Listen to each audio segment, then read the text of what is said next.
Real Talk TV is on the air.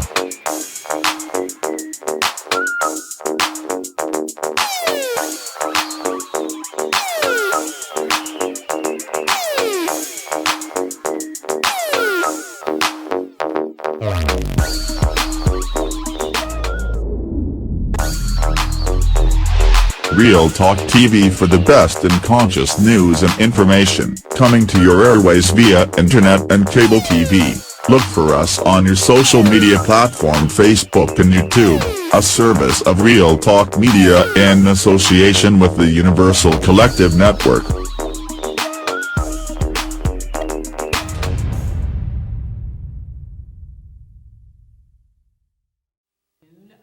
We want to welcome you to the State of the Black Media, and I'm myself, Salita McCall, and we have Brother Takuna Al-Shabazz here, and I wanted him to introduce you to the audience, our listening audience. Yes. Well, I am Takuna Malana Al-Shabazz, local activist in the Lafayette community. I'm also president of Community Council of Black Elders, better known as CCBE. I'm a real estate broker and entrepreneur, and I've been in this community now for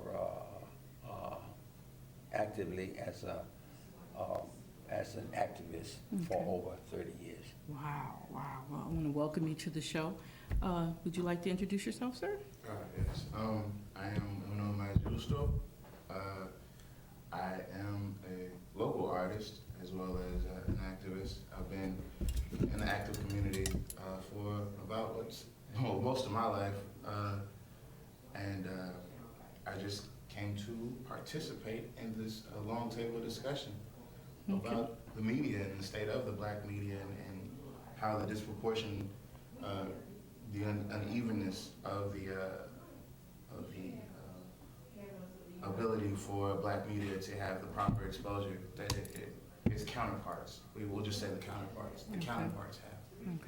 Okay, you guys, we also want to make sure we mention that this show is also in memory of Ashley Metz and Brooklyn Hill. Tragically, their death, from what I've heard, they both passed away this weekend due to some tragic incidents that took place. So we want to make sure we do this show in the memory of Ashley Metz and Brooklyn Hill.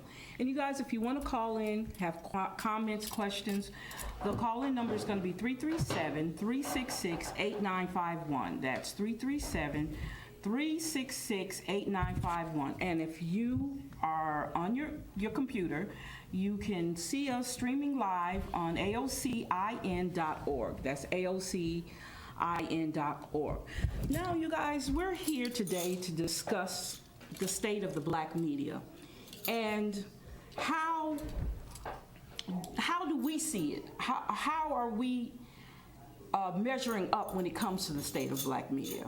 How are we doing that now, as far as since a lot of the corporate has taken over a lot of the media, media in general?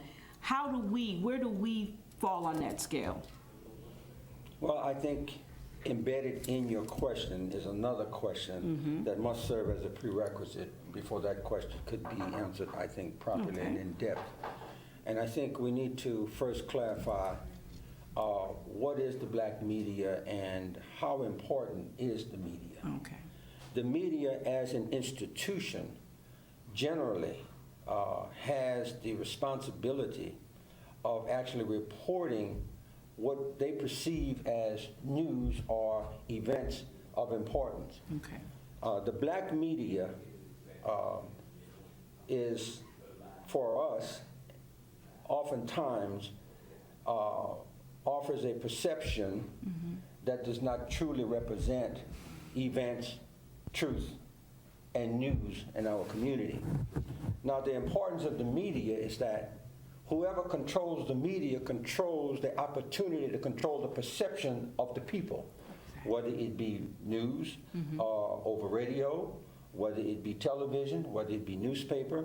Whoever controls the media has the opportunity or certainly in an advantageous position to control the perception of the viewers. Okay. So as a community, when we talk about black media, we have to ask the question, is the perception of black people fairly being represented? That's right, that's right. Do we have black media, or do we have black people that work for white media that have really have no control over the decision making as to what perception is actually goes over the media? Exactly. So we have to clarify that. You know, I don't think that we have a black media when we have somebody that works for a black firm who is perhaps behind the camera, in some cases even are writers. But ultimately, when they go back to headquarters, they're not given the decision to actually report what they have maybe investigated, maybe perhaps what they have viewed in terms of an event.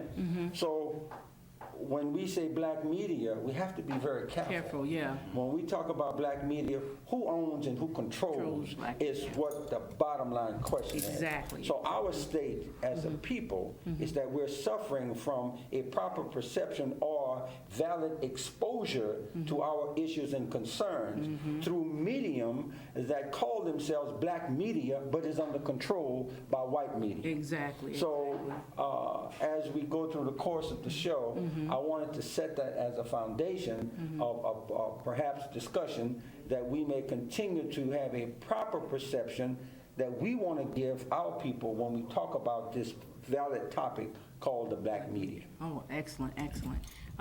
Sir? Well, to this point, a few years back, I don't know if the general public is as aware as I may have been.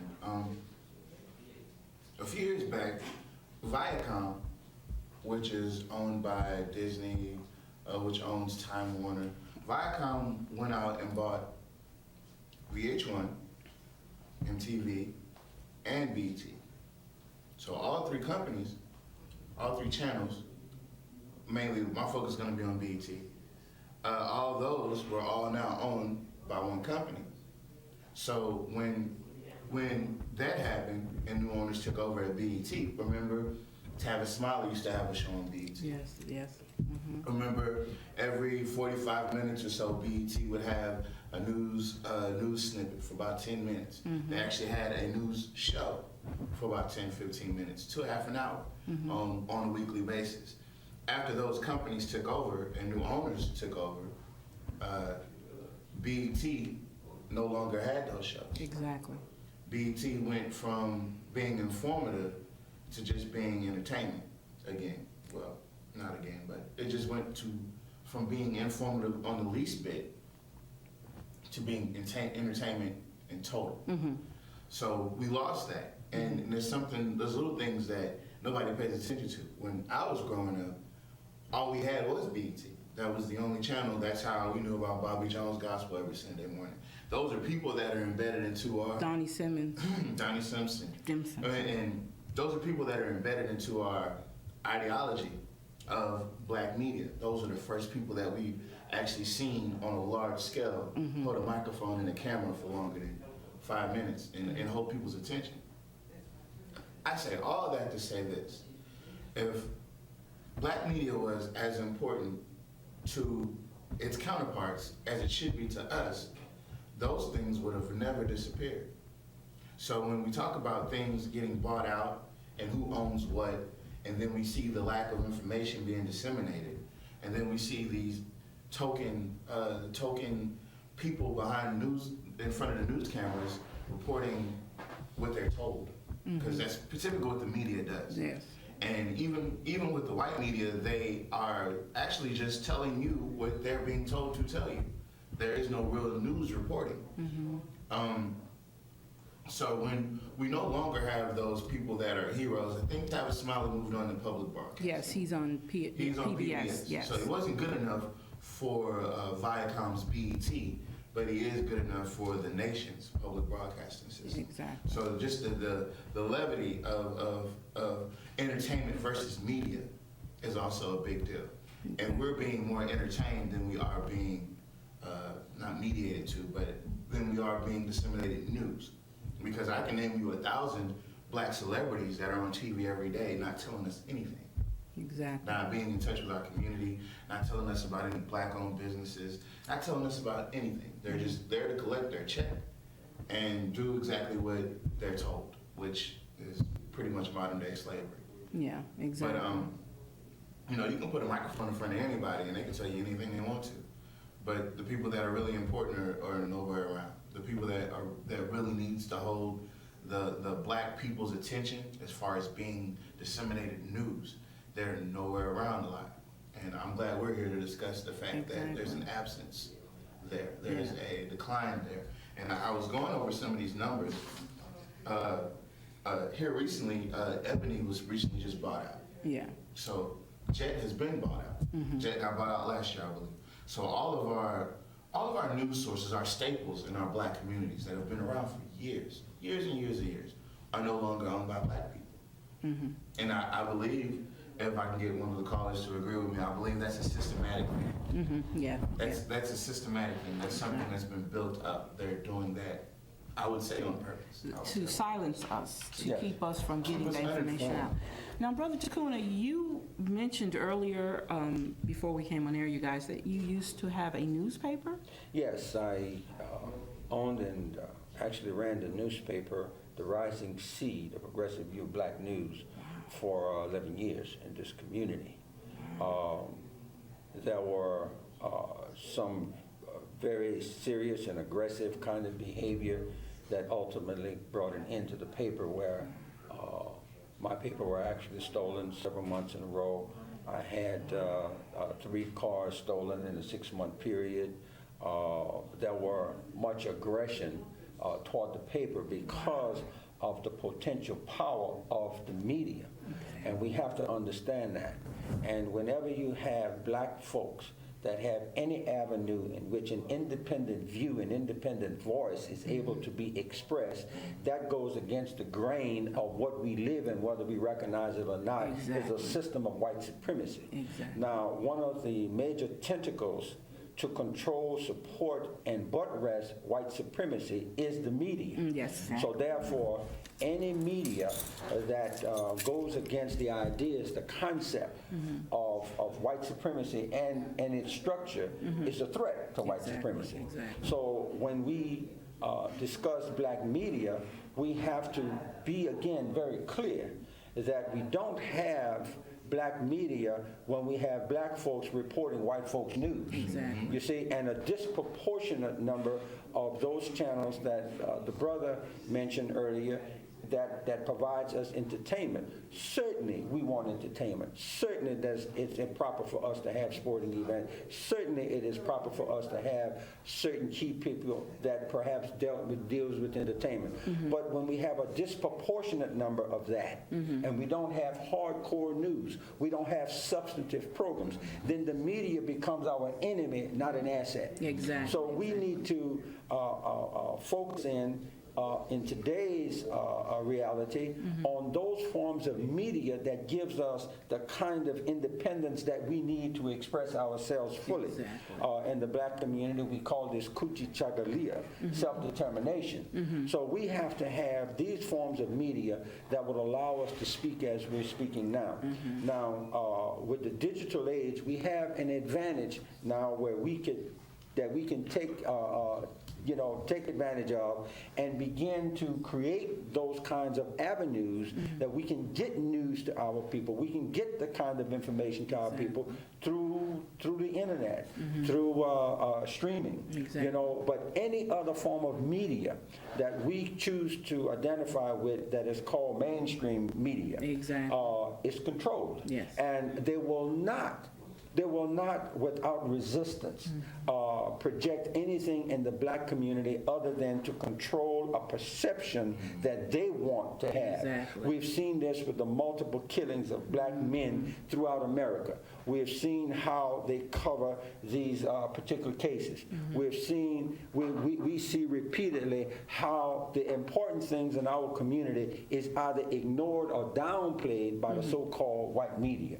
So therefore, what our people see is either us going to jail or something negative in our community. They never project a balance. Exactly. So therefore, the perception of black people and what's going on in black people community is controlled by a white perception that is often is a reflection of the tenets of white supremacy. Exactly. So when we talk about this concept of black media, we better not play with it. We better understand that the seriousness of what we say now is causing issues in the minds of those who have an invested interest in making sure that white supremacy maintains its position on all levels of our society. Because as soon as the black man wakes up, he's no longer a slave. As soon as the black man knows about himself and the black woman knows about herself, she's no longer a slave. He's no longer a slave. And it is very clear that the existence of white supremacy is predicated on suppressing and oppressing everything that is not white. Exactly. You see? So how are you going to get that message out? How are you going to maintain an image in the minds of people if you don't do it through the media? Exactly. You know, radio, television, newspaper. And when that perception is challenged, then white supremacy is challenged. Then you get resistance, you get pushback. That's right. So we better understand that this is a serious topic, and a topic in which, you know, I'm certainly proud to be a part of in terms of talking about it, because we don't have that independent voice in our community. That's right. People like myself and yourself, we get shut out. Yes. We get shut out. So in other words, people who look black, who have less than a consciousness about themselves, are given opportunities to expose a so-called black view in the mainstream media.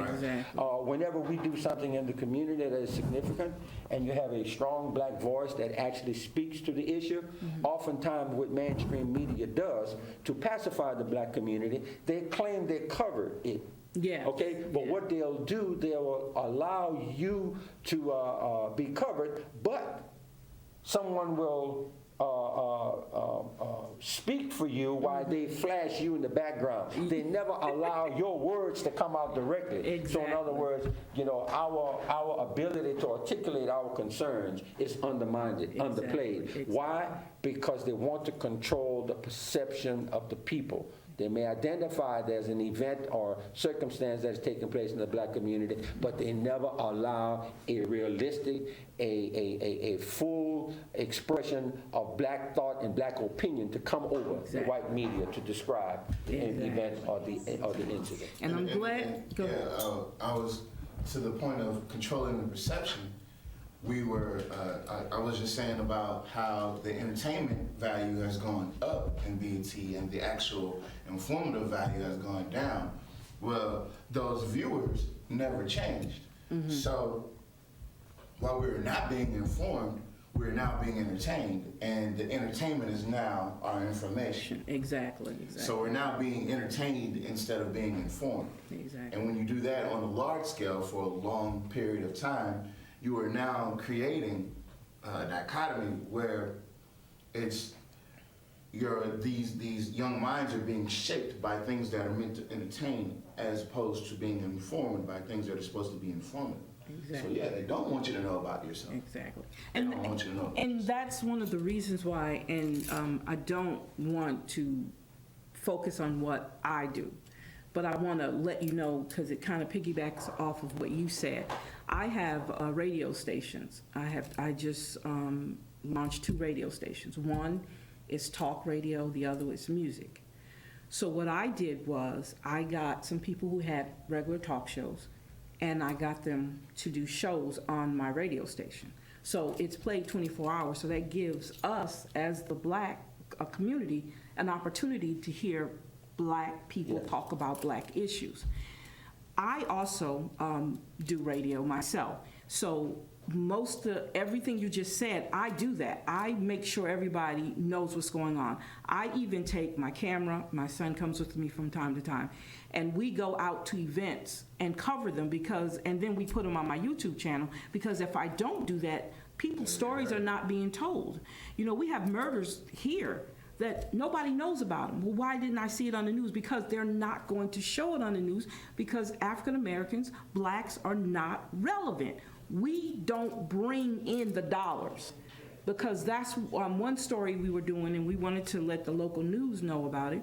And basically they said, if it's not bringing in us any money, we're not going to do the story.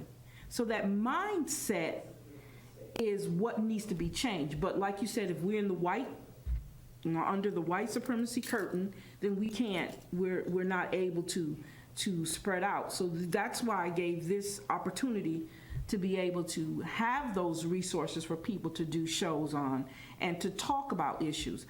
We have a show I was telling you about earlier. I have a show with one of the original Black Panthers. His name is General Victor Houston out of El Paso, Texas. And since we started doing this show, I have gotten so much pushback. My system will go down, my servers are not working. And I know what that is because people know who he is. And I told him ever since I started messing with you again, and people coming after me, but I was laughing, I was joking with him about it. But because of the message that we're giving, the stories that we're telling, the information that we're getting out there, that's the pushback. They don't want that to get out there. So this is why I encourage people, if you have an opportunity. Let me say this about media in general. We are so stuck on television and radio, that's terrestrial radio, okay? You guys, there's already been a change that's happening right now. And most of the money is made now online, okay? Internet radio, digital radio is killing it. Okay, so that's why I encourage people who want to do what we do to look at the digital, the internet radio, and you would be surprised how many African Americans actually have radio stations that they sell their times, because their time slots, that they sell their time slots to. I was on local radio in Alexandria. I had a couple of shows on there, and the pushback that you get, not only from the whites, we get it from ourselves, our own people. Sure. Pushback, because lots of them, believe it or not, they don't want the change. They don't want to hear about what we could do because they're so, what do you want to say, complacent in what's going on. Indoctrinated. And making that decision to say, okay, are you real? Is this really going to help me? They don't get the whole concept, and because we try to change the mindset first and foremost so that they can understand this is for you. You might not see it right now, but in the future, the more information we give you, the more you'll learn about what's going on in your community and communities around the world. I mean, around the states, I mean, the nation.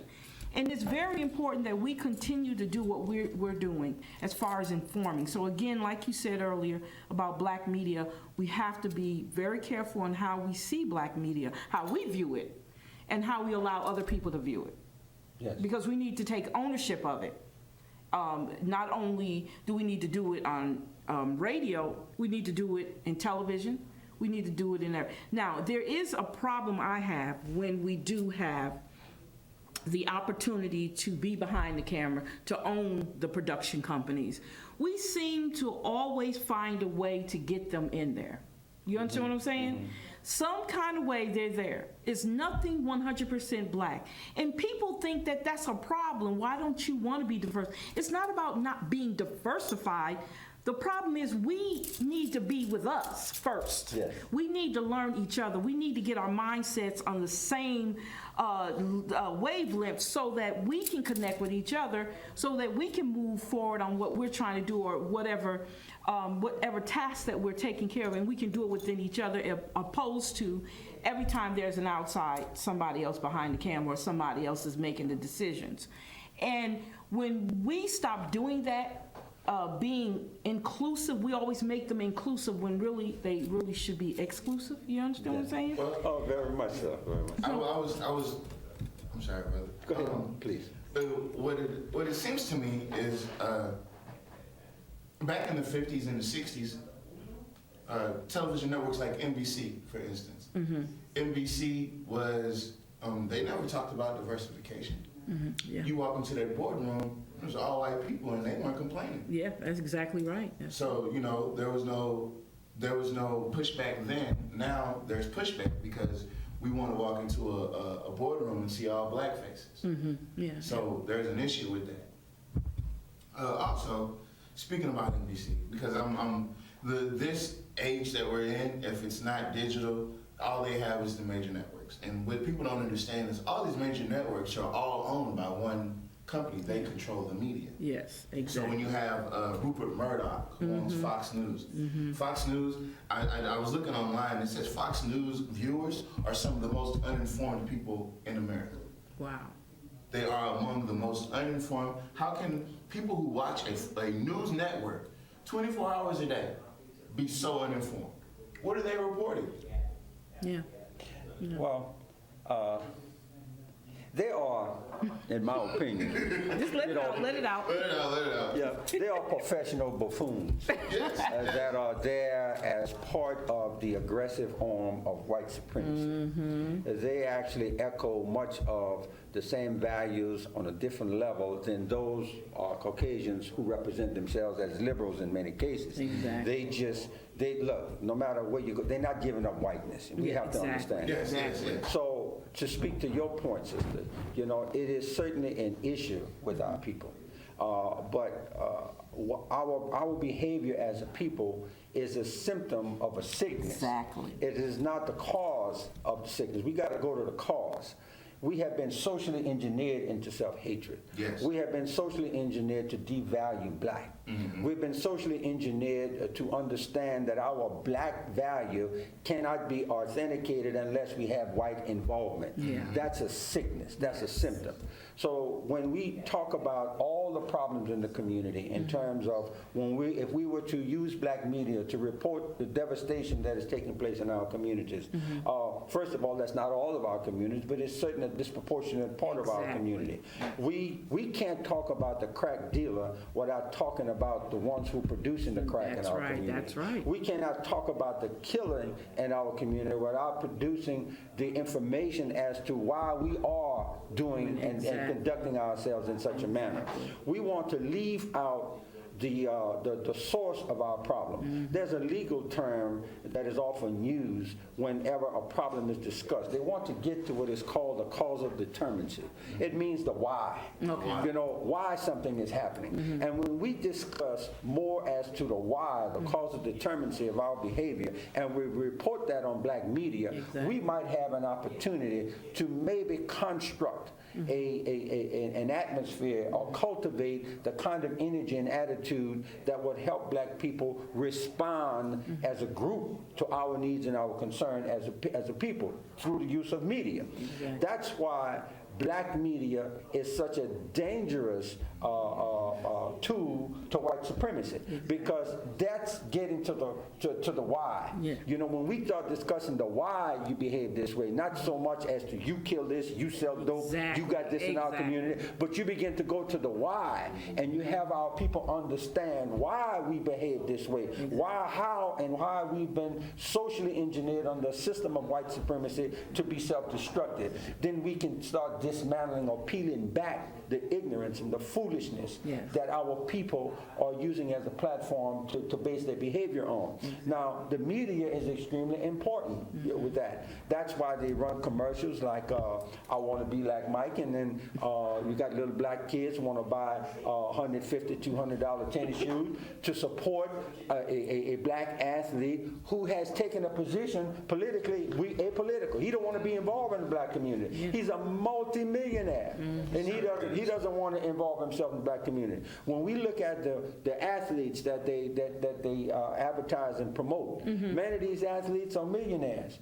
Many of them won't get involved into the community other than an orchestrated or controlled way by white managers and white investors till they show a little presence in the black community, where they might add another wing to a McDonald's or a Popeyes or something like that, and then they say they're doing something for the black children. You see, this is what they do to us, and we are not going to oppose that, because we these athletes don't want to lose their endorsement of the blessing of the white community. Exactly. So therefore, their manhood, the financial growth, the direction in which they spend their money, how they spend their money, why they spend their money, is controlled under the tenets of white supremacy through managers and lawyers. Now, some of those lawyers and managers may look like me and you, but they think like them. like the European, supporting and maintaining a position that is based on individual growth rather than collective interest and concern for their people.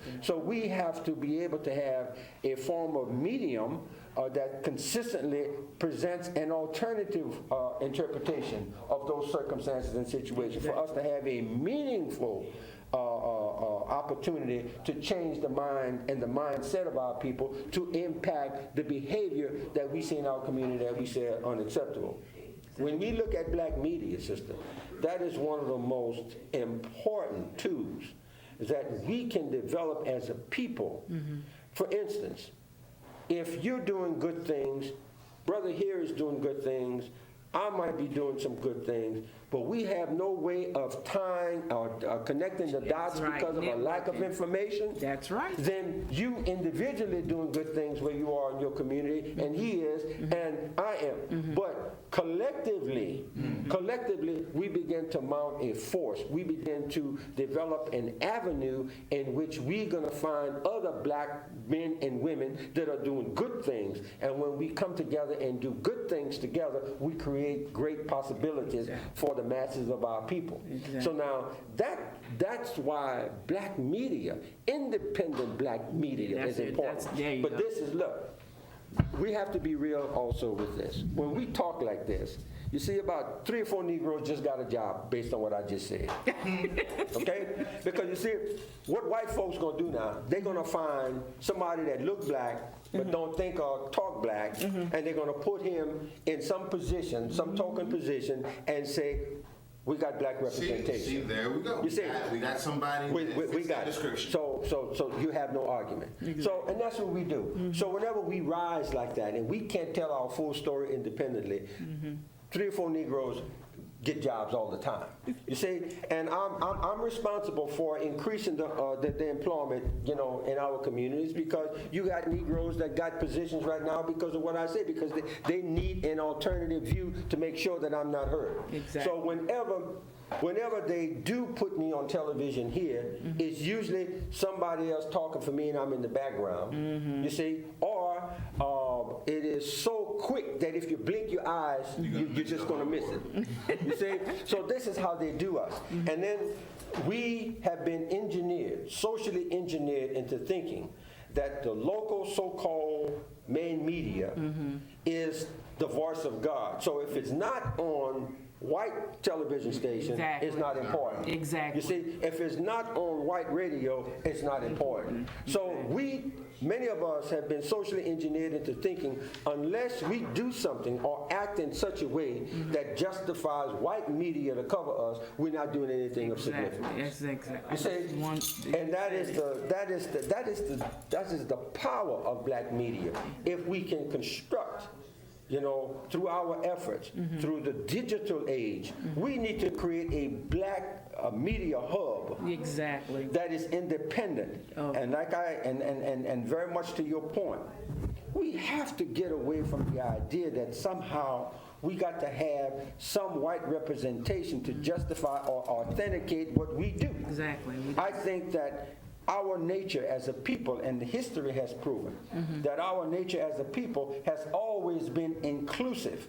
But we have been inclusive to the point where we have been naive to our own enemies. Exactly. You cannot sit around a table with black folks who look black, but with minds that are of a European explorer. Exactly. You see, so in other words, I'll put it this way, the way I put it to our people. You cannot sit around a table with colored Negroes and Uncle Toms and put a black agenda on the table and think that you're going to get anything black in Africa. You're not going to get it. It's not going to happen. It's not going to happen. You see, so they are engineered into thinking and feeling a certain way that allows them to be acceptable by white people. And when you have any black person belonging to any political structure that the black media would report on and identify his position or lack of a position or real impact in the black community, whether it be female or male, then the black media will not be allowed to grow because you would be presenting our people with an alternative that would understand that person's impotent position, politically impotent position. For instance, we get tricked into thinking we got leaders through the white media. You're one of 9 on the board. They can let you vote twice. You still can't control any issue for black people on the table. Right. You see, we still caught up and engineered and promoted to thinking that somehow we validate our position as leadership when we the first black or the only black. Yes, You yes, see? yes. Or when we allowed to live on the white side of town and you couldn't find the black community with 15 hound dogs and a flashlight. Yeah. And they project those persons as our leaders. Yes. This is the white media. Yeah. The white media controls the perception. Now, if we had independent black media that was running consistently, do this if that's what you wish to do. But if black thought, black mind, black analysis of that same situation was able to penetrate the households of our people, I can assure you that the response of our people collectively would be quite different. Yeah, yeah. You see, so black media is a very, very dangerous tool to white Right now. supremacy. It can cause an uprising. I have here, from the Pew Research Center, it's a little factoid. It says, issues surrounding African American owned media also surfaced in another context in late 2014. So this is within the last 24 months. In early 2015, when the National Association of African American Owned Media, or NAM, filed several lawsuits. A $10 billion lawsuit against AT&T and DirecTV was filed on December 3rd, alleging that a disproportionately small percentage of advertising dollars was being spent on 100% African American owned companies. On February 20th, 2015, a $20 billion lawsuit was filed against Comcast, Time Warner Cable, and several other entities charging racial discrimination in contracting. This is a reflection of those black-owned networks. Time Warner, Comcast, DirecTV, these are all major outlets where people are paying upwards of $200 a month for cable services. Yeah. To be completely ignored, black people, Yes. completely ignored in advertising. Yeah, yeah. Why isn't the same commercials for McDonald's shown on BET as the ones they show on NBC? You ever notice that they always have 2 sets of commercials? Yeah. They got the black family, and they're super happy You about guys, their we are happy back meals. here with the state of the black media here with Brother Takuna. And we want you to introduce yourself to the show. Marja Broussard, resident of Lafayette, community activist, president of NAACP, hopefully a mover and a shaker sometimes. Okay, yeah. Has to keep me in place sometimes. Angry about a lot of things that's going on in the African American community. Okay. And sometimes I let my anger get the best of me, but with great leaders like Takuna, Janelle Shagwar, John Milton, Brother Jay. It kind of keeps you centered, huh? Balanced. They keep me out of jail. Fighting spirit. Yes, Brother Takuna calls it a fighting spirit. Okay, now as we were talking about black media, and when we were off air, I just was explaining something to him about when when we were talking about the phrase "black on black crime," and I did a show on my radio station about it, and the person I was talking to, I'm thinking he's Conscious Brother. He brought it up, so I started throwing statistics at him about black on black crime. Like you said, it's a fallacy. There's no such thing as black on black crime. But because the white media labeled it, we take it in and we believe it. We believe that we're the worst criminals on this earth. And that's not only just in the nationwide, that's all over the world. Because if you notice all over the world, everybody is attacking African Americans all over the place. No matter where they live, they're being attacked, persecuted for just being black. So when you look at that, the concept of what we're being taught here needs to be changed, where we can we get the message out, wait a minute, you're not a criminal, so you don't have to act like a criminal. We're not going to allow you to act like a criminal. We're not going to put resources in your neighborhoods to give you that opportunity to act like a criminal. We're going to bring jobs in. We're going to bring in educational things that's going to uplift you and make you feel good about yourselves. And those are the things, those are the simple things that are missing out of the African American community. And because we've come to this point where we're so selfish, we're all about self-gain, and we have issues with bringing ourselves together. And when we do come together, there's always, like you said, those cooneries. There's always one coon in the group that you have to be careful when you say you want to meet with somebody, you want to social, you want to do that, because there's always a coon in a group that's going back telling. Yeah. That's the issue that I have. Well, it's not really an issue. It's something we need to be able to sense. Yeah. I think it's okay for the coonery and the moles and whatnot to be, you know, in the mix of us. Mm-hmm. What's important is that we stay focused regardless of what they do, that we stay focused for us. Exactly. But sometimes that's hard. That can be hard at times when they have influence. And when I say that, when they have influence with the oppressor. And if they can go back and tell the oppressor, okay, guess what? They got a new radio show. They got a new television show. Did you see it? Then all of a sudden you got competition that wasn't there before, or don't even care about. Exactly. Who made the self-hater?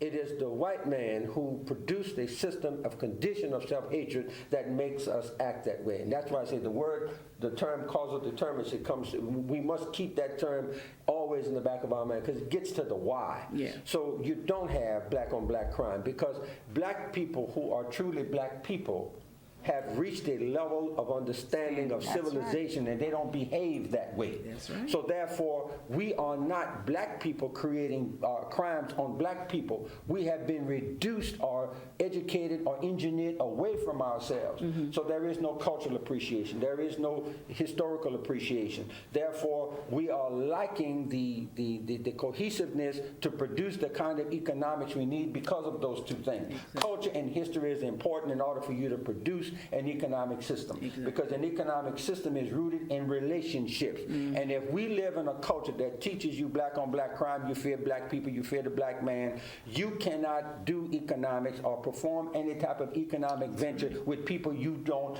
trust, or you think you don't need to trust or can't trust. Exactly. So black media can play a part in terms of giving out a different message, mm-hmm, and understanding that if you're at a Negro stage, go back and do the work and elevate yourself to a black consciousness, exactly, to an African consciousness of yourself. Quit being what the white man made you. We need to quit acting out of the context of what white folks made us when we use the word nigger in reference to ourselves. That's because that's an internalized acceptance of what white folks made us to be. Exactly. So when we act that way, well, then another black man who sees another black man who has no perception of himself as a black man, mm-hmm, but sees another nigger, a nigger kills another nigger. Mm-hmm. A nigger doesn't educate himself. A nigger does not do economics with other people. A nigger is mistrustful. A nigger is dangerous. Mm-hmm. You see, so when you have white media create these kinds of perception after a condition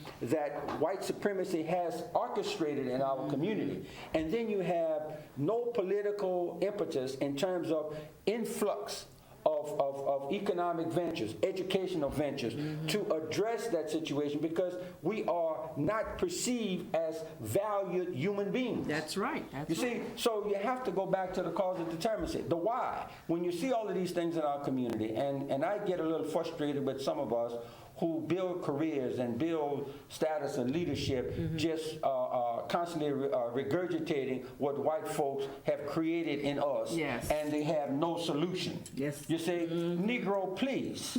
You know, if you're a politician, there is enough evidence that comes before you every day, mm-hmm, to see the inconsistency, mm-hmm, in terms of how the monies in our communities are being used, the unfair balance in terms of what is emphasized socially, mm-hmm, what is emphasized culturally. Yeah. So when we are true leaders and we understand our black selves and we love our black selves, regardless in what position we're in. That's right. Whether it be political, whether it be spiritual, whether we be a teacher, whether we be a lawyer, whether we be just an average entrepreneur, whether we be a housewife or just a husband, you know, we would do what is necessary for the interest of ourselves and our kind and our people. Now that does not make you anti-white, anti-blue, anti-green. It just makes intelligence. Exactly. Duck take care of ducks, chicken take care of chicken. That's right. Both of them are fowl. They might be in the same yard, Exactly. but you ain't gonna catch no chicken trying to act and cackle like and quack like a duck. That's right. That's right. That's a perfect. I like that.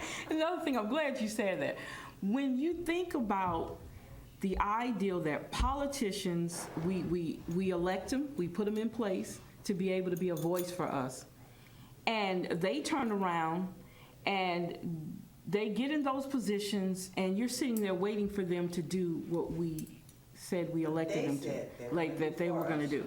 So you have to look at the political side of it, because a lot of people holler, politics is not in everything, but politics literally is in everything. Yes. Everything you do, politics is it has a way of affecting it. So when you don't have the right people, you got those people that you were talking about in those positions to really do what they say they're going to do, that's another way to help the community. But when they're not doing it, then we have what we have, like we have in Alexandria, for instance.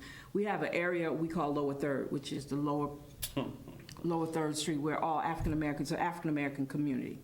We have no grocery stores down there. We have a city council member who's our color, I'm African American, and this has been going on for years. So what do we do with that city councilman? We've been begging you to see if we could get a grocery store down here so people don't have to go so far, because it's a poor neighborhood, it's an impoverished neighborhood. And when you have a mayor that spends money in the other side of town, like you said, the allocation of funds, they're not being put where they're supposed to, or placed or used in the proper manner. You have this, and you thinking when you put this elected official in that position to do the job that he's supposed to, and he doesn't, then you have a lot of, like you said, people who just give up. They don't know who they are because there's nobody there telling them, you are this person. You don't have to do this. Here's the resources for you to better yourself. We don't have that. And it's bad that it seems like it's only in the African American neighborhoods. So do you think that is a purposeful thing that's being done when it comes to us, or is it a random situation? I think it's a calculated effort against the African American community, and sadly for us, we become complacent with that. Yes. And, Brother Takuna said, I have a fighting spirit, which I really do. And it'd be great if I had 100 people with the same type of spirit. Yeah. You could really make some moves and make some changes in your community. You know, the politicians, which is what they are, coming to our communities, they promise a whole lot and they deliver very little. That's right. That's right. That's right. You know, just before the show, a very good friend of mine, a wise brother, you know, a conscious brother, that brought me to the show. Actually, we had a conversation, and we talked about something similar. And I gave an analogy in terms of how they condition us to respond to people that are not prepared or not adequately committed to our cause. And I gave him an analogy, and I said, brother, if the plumbing under your sink in your house burst and water was gushing out, you call and tell me about it. I can call and direct you and tell you where there's a cutoff valve so you can immediately stop the flow of water. That doesn't solve his problem. That's just the first aid. That's just a first responders deal. So you cut off the water. Now, if the brother needs plumbing work done and other damage has been done to the house, and he asked me to send him someone, and I send him a professional. And I said, brother, I'm going to send you a professional. This professional has been a professional now for 20 years, and he is actually receiving 6 figures. He's a professional. But I sent him over an electrician, and he needs a plumber. You know? But my argument is that I sent you a professional. You know, what does that do in terms of addressing his needs? Exactly. How can an electrician who doesn't know, perhaps in this case, doesn't know the difference between a wire and a pipe, Exactly. and a PVC pipe? You see, so how does that address his problem? What white folks do to us, they create leaders that are not adequately prepared to address our needs and concerns. Exactly. You have black folks who are less than black in their thinking and commitment, that are elevated by white media, by the white supremacist system, to serve as leaders for us. So when we have a problem, when we have a cry in the community for immediate action, we have to appeal to someone who is not adequately prepared to address our concerns. So oftentimes, when they are not adequately prepared to address our concern, what usually happens? We usually are directed to the church, to the minister, who's going to calm the natives. Exactly. You know, and they're going to give us some spooky concept of God and give us some spooky concept of Jesus, because somebody in some mystery realm is going to take care of your problem. Let me tell the brother that if he calls me and tells me about his plumbing problem, don't worry about it. Jesus is going to fix it. You know, that he would not at any time consider me for a reference next time he has a problem. Exactly. You see, and we have this kind of issue, you know, in our community. We have talented people, but we have talented people that are not using their talents for specific needs and concerns for our people. That's why it's important that we have to raise our leaders ourselves from within.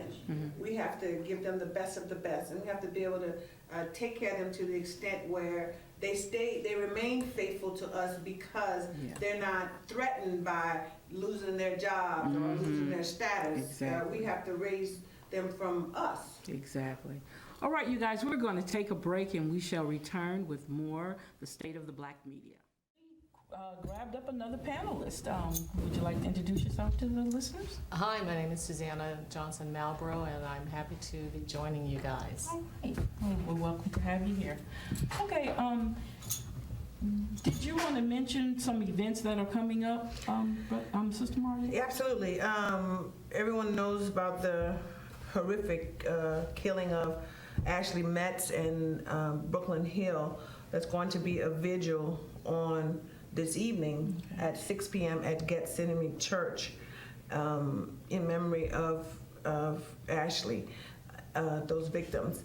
Also, there's going to be a meeting at Southern Consumers, 1006 Surrey Street on Monday at 6:30 p.m. Now, we're pleased that law enforcement has made arrests.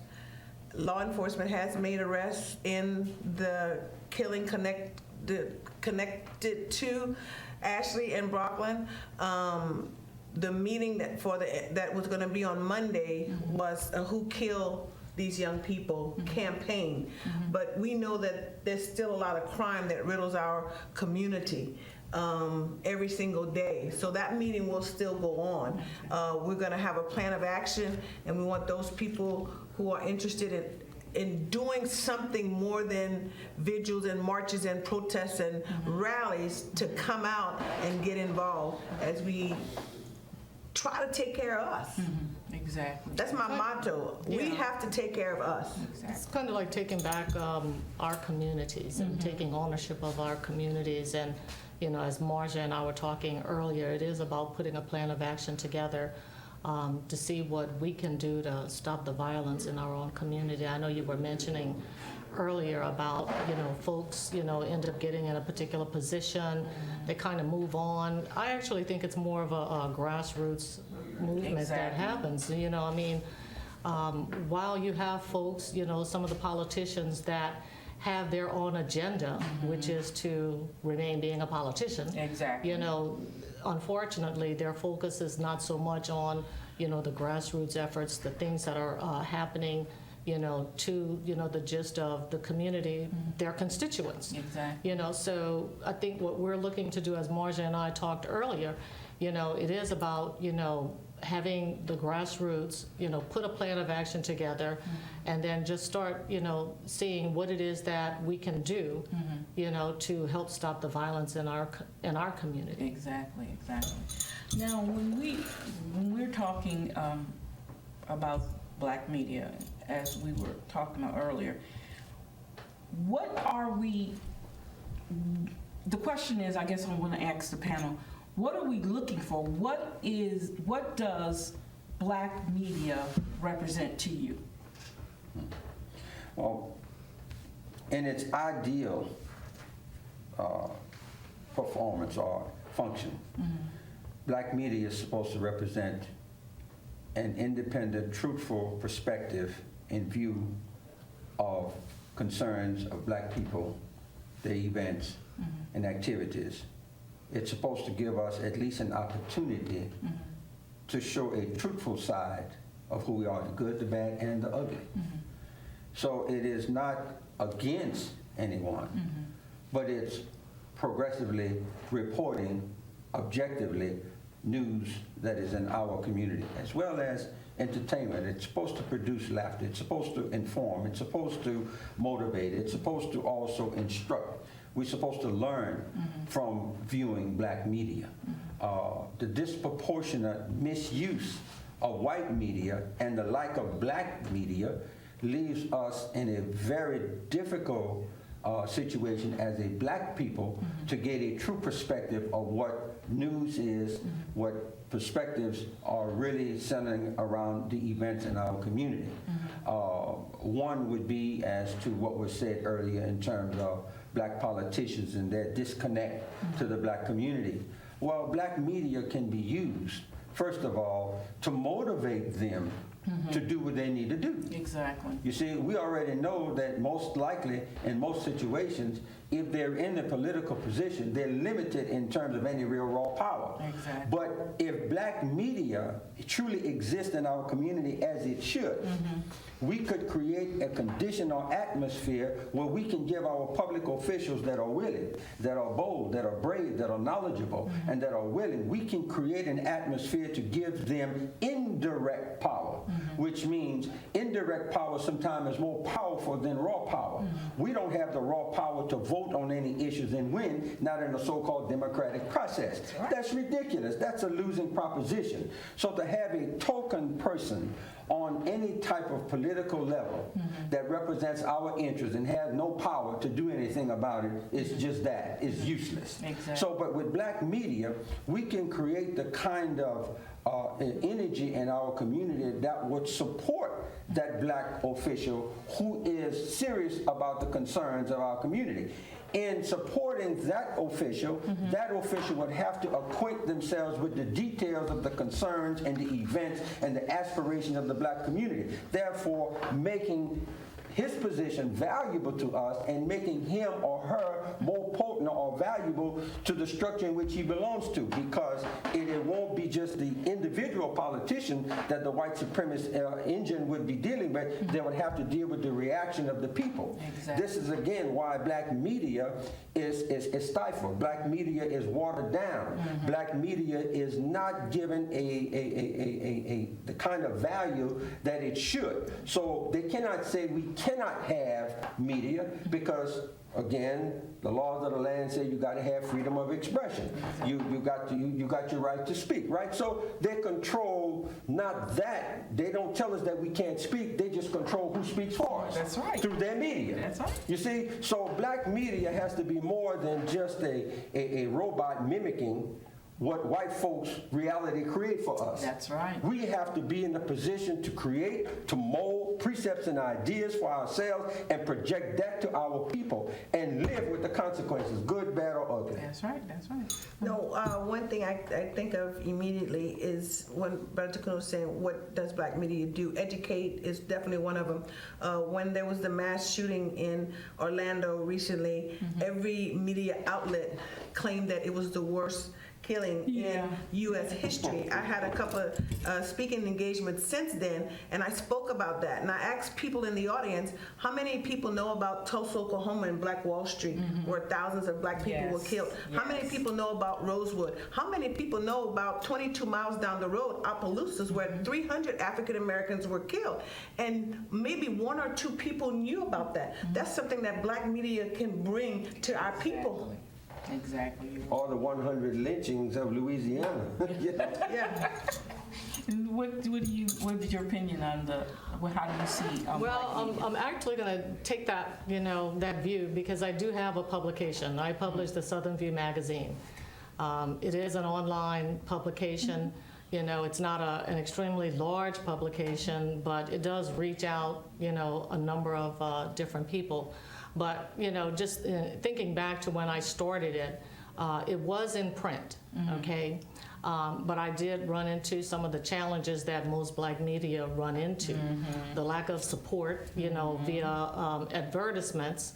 The articles and all was definitely not a challenge, but to keep it in print, definitely, the support would come from, African American businesses, as I wanted it to be. The gist of supporting it. But that didn't happen, so I had it in print for about a year. Then due to some changes in my life, I had to put the magazine on a back burner. But then I still had that burning desire, to, get that publication out and talk about, the things that I wanted to talk about in this particular publication. So in December, I did bring it back as an online publication, and it is about educating. It is about educating the community. It's about telling the stories, but I take it from a different perspective because, what I wanted to do was talk about positive stories, positive things happening in the African American community because I saw that lacking. There aren't many black publications in the Lafayette area. There's really not much in print. You'll probably see some publications online, but there's really nothing in print. So the only other thing you'd see is through the mass media where there's just a lot of negativity about blacks. And from my perspective, I just wanted to focus in on something that was more positive, that would even help to motivate and inspire our youth, and that's my goal. And I focus in on just those positive stories. I choose to not focus on anything negative because there's enough of that already. Now, if I had the manpower to put a publication in print, I would definitely be looking at putting something in print that would even having a staff to cover both. What are the negatives that are going on, the challenges, more that we're facing, but lack of, funding and support of that, that's not a reality for me. So, it's really it's a free publication. It's almost like a one-man operation, and my goal is to do exactly what it's doing. And I think I do get a lot of positive feedback from folks in the community. They want more of it. I have people that are calling me, texting me, inboxing me, hey, I have a story, can you feature this? Can you feature that? So it focuses in on education, it focuses economic development, the culture, of African Americans in the South, leadership as well, or even lack thereof.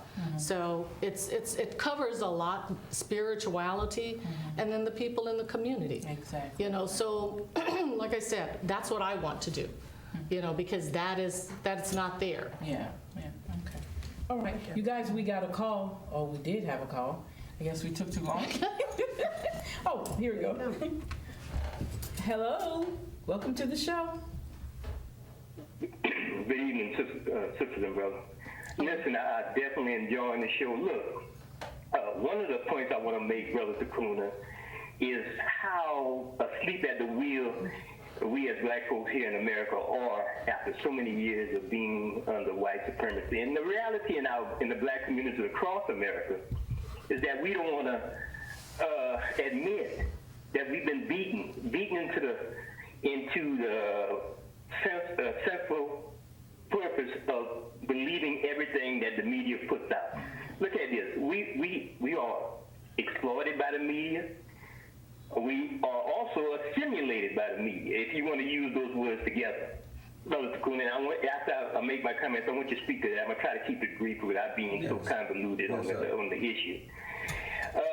Look at how locally this tragedy with this family has been milked to the utmost core by the local media. Now, granted the fact that we have these things happen, but yet the media feels that it has to cover it over and over and over again.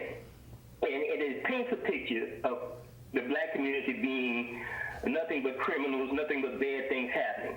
Everything that leads at the 6 o'clock news is more people being locked up, more pictures of black men being put in orange jumpsuits, those type of things. And then we go to the black media, which is non-existent. In this area, we don't have any type of conscious, progressive media. We have media that's nothing more than some people who are for being assimilated into other people's culture. So this is why we'll never move 1 inch in the black community ahead and doing something positive for our people. And I want you to speak to that because, the reality is we don't want to deal with reality, It's like the twilight zone in the black community when it comes to media. Look at these stations here in this area. So many R&B stations, maybe 1 or 2 owned, wholly black owned. And when those who are wholly black owned, they eliminate any conscious talk shows, any kind of conscious media shows. So our people do not want to deal with the reality that they're no more than some media slaves for the big corporations, and we are no more than one of their playlists in life. That's my comment, Brother Takuna. I hope you could speak to that. Thank you so much. Yes, sir. Well, let's start with the second references that you made to the media and the content in which the media actually represents for us. One being, I think that when we look at the tragedy that just took place in our community and how the media is covering it and seem to be eager to cover it, would they have the same level of eagerness if it had been discovered that a white person had committed the crime? That's where you begin to see the different degrees in coverage and emphasis in terms of our concerns. In this situation, it is good media news because it emphasizes the unfortunate conditions that sometimes occur in our community. So you have what the white media refer to as black on black crime. Yeah. You see, without actually going to the why. Exactly. So it's media news for the white supremacist media. So now when you have a white person who walks into a church and shoots 9 people, not only do the media covers it sporadically, but the judge inside the courtroom suggests that there should be empathy and sympathy for the shooter because there are victims on both sides. This was a white media perception. Right. And then they take the emotions and the heartfelt sympathy and empathy of a mother and family members who says, "I forgive you," using that statement and the misguided spirituality as a media frenzy to blast out, "This is what you're supposed to do, black folk. When we kill you, That's you right. give it to Jesus That's and we right. forgive." Exactly. See, this is what they do to us. Now, if this was 9 white folks killed in a white church and a black person done the shooting, first of all, no white folks would allow any black person to sit down there into their church without being frisked, without being, investigated. There's nowhere in the world. But we're such a loving people, and we miscalculate the evilness in our midst. Yes. So the media perhaps would have gone overboard and describing this as a terrorist act. You see, but they interpret it totally different. This is a lone wolf, shooter. They don't want to connect it to anything negative. That's right. So in our case with this local tragedy here, I wonder what would be the emphasis if the shooter or the killer in this case, were white. Then you look at the responsibility of black media. When we take a position that, we need to cover our people in the community, well, we got to cover the good, the bad, and the ugly. That's right. When we deal with only one aspect of our community, we deny authenticity to our people in terms of a full view. I'm aware of your magazine, as you know, but I think that when we deal with public perception, when we just elevate the good deeds of a white reality that we've been conditioned to, that's not necessarily good news for us. And we need to be very clear on that our people through black media needs to be informed, needs to be educated, needs to be stimulated, needs to be directed. That's part of the inherent responsibility of black media. And when we fail to do that, then because it's difficult, because we don't get the advertising dollars, or because we're going to have some pushback, then that media does not serve any real significant purpose, for us. Not if you're going to ignore or choose not to dwell in the degree of concerns that our black people have in our communities. So any form of black media, whether it be radio, television, newspaper, have to know that their responsibility is that broad. And if they're not willing to engage on that level with our people, then the reaction to that form of media is going to be soft, is going to be energizing the mindsets of those who we have problems with right now. Exactly. Don't want to get involved in the black community. Don't want to hear or do anything. Now, is it negative to report an unjust killing in our community? Is it negative to report the police brutality in our community? Is it negative to report the unscrupulous behavior of some politicians in our community? Is it negative to discuss the false base of the spirituality that exists in our community with the exploitation of black people through the churches? Is it negative to discuss that we fill churches every Sunday to the brim? We fill collection boxes, and then on Monday morning we go to the white man's bank and we deposit all of our money, but then on Sunday we condition emotionally to give all of our problems to some spooky concept of God. Is that negative or is that informative? Is that productive? Is that intelligent or is that negative? So we have to take all forms of our media and we have to deal with the good, the bad, and the ugly. But we can't define good based on white Eurocentric standard of what is good. What is good to them is what is non-threatening to them. What is good to them is what is non-progressive in our interpretation of things. So we have to be able to understand, that the media, again, is one of the most dangerous tools to white supremacy. Exactly. Because it has the potential to shape the thoughts and the concept of those who read, watch, or read the forms of media that is out there. And that's why I say that, we need a media hub that is going to be committed to the totality of reflecting what is going on in our communities. Exactly. And that does not mean we can't report weddings. That does not mean that we can't report, scholastic kind of achievements. That does not mean that we can't uplift and serve as an inspirational source for our people when something is good in our community. But we can't be irresponsible enough to think that perception alone, when you got killing going on everywhere else in your community, that somehow you got some sanitized condition there. Yeah. Oftentimes many of us do well under tremendous odds against us. Both sides needs to be demonstrated through our forms of media. Exactly. The thing that I see when we, again, talk about black media is the lack of black media.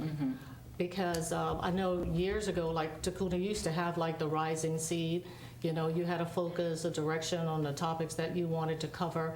And there were other publications that are out there, Southern Consumers. At one point, Denny Cravens had one, Right. Ruth Foote. I mean, there were a number of publications out there. I'm not sure why. I don't even know if Southern Consumers is still out there. But each publication does, in fact, have their focus, their target audience. And I think if we did have more, maybe it would be good to, bring the Rising Seed back. I think I challenged Takuna about that several months ago. Maybe we would have enough media in the community to cover all aspects of it. And that's why I said, with all of the negativity out there, that's my right, my decision, to focus in on what it is that I want to. I don't have like a daily publication, that would be out there covering every event. It's a bi-monthly publication, and it does exactly what it's intended to do. Again, for me, if I had the means to publish something on a daily basis, I'd probably cover all aspects of everything that's going on in our community. But that's not the reality. So the other thing too is that when you look at black media, the reason many of them are not surviving is again that lack of advertising dollars. And where does that advertising dollar needs to come from? Mainly from the African American community. So if we're looking to cover some of the things that Takuna was just talking about, it is about the African American community stepping up to the plate and investing in the media. I think we'd be able to see more black media in our community. And I do agree that there should be a black media hub, where folks can, that's right, network, pull that together, and then we'd really be able to see exactly what folks are actually covering, what needs to be covered, and it would be twofold. Covering a lot of the tragedies that go on. How do you end up stopping the violence? And I know everybody's got like a different take on, the violence and where does it come from. I actually think that it's our responsibility to stop it. It's not, my focus is not so much on maybe where it came from, and I know some folks don't believe in that, but to me it's like, if we don't mobilize our community and say, hey, black folks, it's your responsibility to do something to stop that violence, then it continues. And it's been going on. I reminded Marja about my friend Jamie that was murdered by her boyfriend in St. Martinville, and it's an ongoing thing, ongoing that it does, in fact, it needs to stop. Because if we don't, the black community doesn't do anything to stop it, and I don't want to use that term come together, because we've been doing this come together thing that, just doesn't happen, doesn't last. Folks come together, and want to talk about, what it is that we need to be doing. But my thing is not so much about the talking. What do we say? It's about taking some action and putting a plan together and sticking with it, because, the challenge that I've seen in our community is for the blacks actually to work together, to trust each other enough to stay at the table. We do well coming to the table, but we don't stay at the table. But see, that goes back to what Brother Takuna, said. When we don't trust each other, that's because that's been indoctrinated into us that we don't trust each other. Because all we see is all the bad things about us. We don't see the positive things that we do. We see all the bad things. We don't see us taking care of each other. But we see know us- that. We know that, but then that's when you come in and to educate people to say, okay, yeah, you know it, so now let's do something about it. You know, in addition to that, if you make the sacrifices to stay in it for the long haul, to be a part of the movement, then you're there, and that's where trust is built. But we're such a reactionary people that when something happens, we're there lighting our candles, protesting, whatever it takes. But for the long haul, we just don't do that. And we say, because it's a trust issue, we say what it is, but how can you build a trustful relationship if you're not there, if you're absent? And I want to say right quickly about the media. We talk about advertisement, black advertisement. I did work with KJCB for years, and black businesses will come to us for I don't know if I could say this. Discount. Oh, yeah, discount. Yes. And then they'll have the audacity to ask the black radio stations to do something at no cost, but they'll bring their black dollars to white media. Exactly. You know, and that's a problem. And that speaks to all of our black businesses dying in our community. Yeah. It speaks volumes to that. Again, I want to go to the phrase, cause of determinants. Because what I just heard is nothing but symptoms.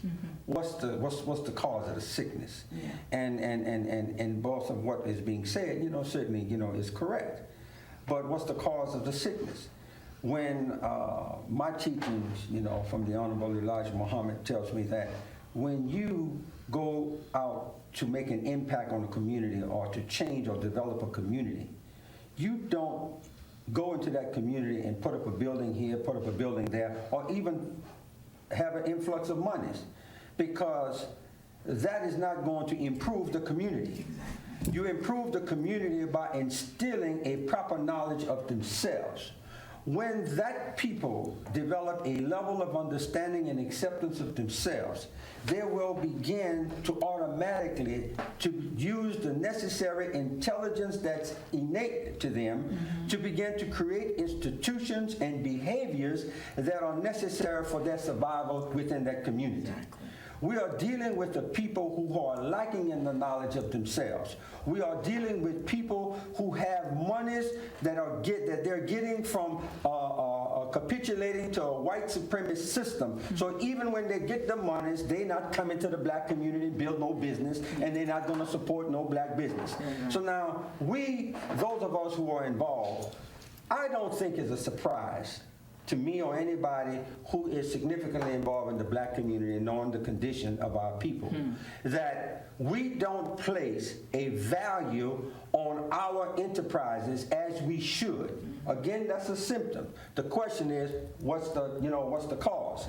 We don't place that. So that if I'm going to start a business and I'm going to say that business is in the black community, and is based on black values, and I am servicing a people who don't perceive themselves as valued black people, then there is no black value that's going to emanate from that community. So it is a risk that black folks take when we set up businesses in our community under the auspices of black business with a white mind. And then we reinforce what the white supremacist system tells us is that black folks don't support black folks. Create something black and appeal to the black nature of black people, and you will find that black people will support.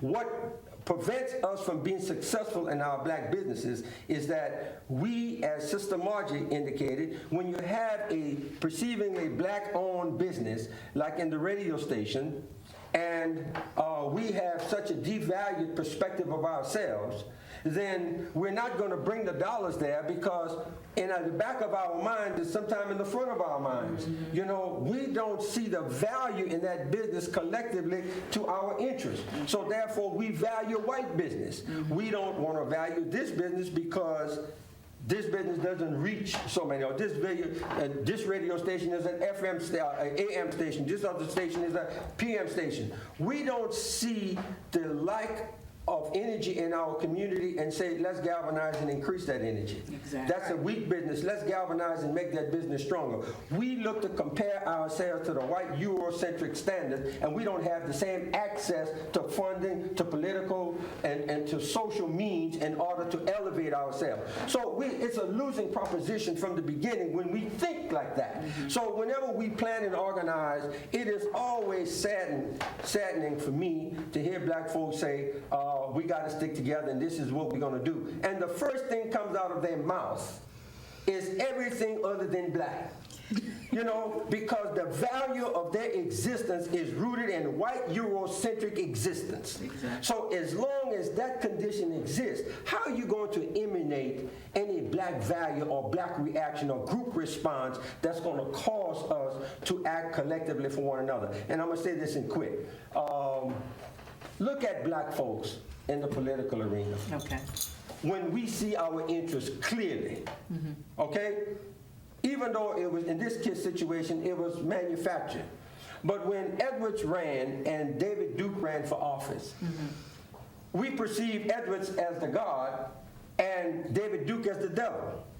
So we went to the poll in droves to vote for Edwards, not for Edwards, but against Duke. Yeah. We went to the polls because white folks convinced us that if we have a black president, that all of a sudden our condition is going to change. So we went to the poll and drove over symbolic historical event that is going to be the first black president. But the first black president won't even deal with any black issues directly. Exactly right. He just yesterday created an opportunity for the gay and lesbian community to occupy some building in New York and to celebrate National Lesbian and Gay Day. You see? Wow. So now this is what he's doing. But yet, that's okay if that's what he wants to do. But then you can't utter the word reparations.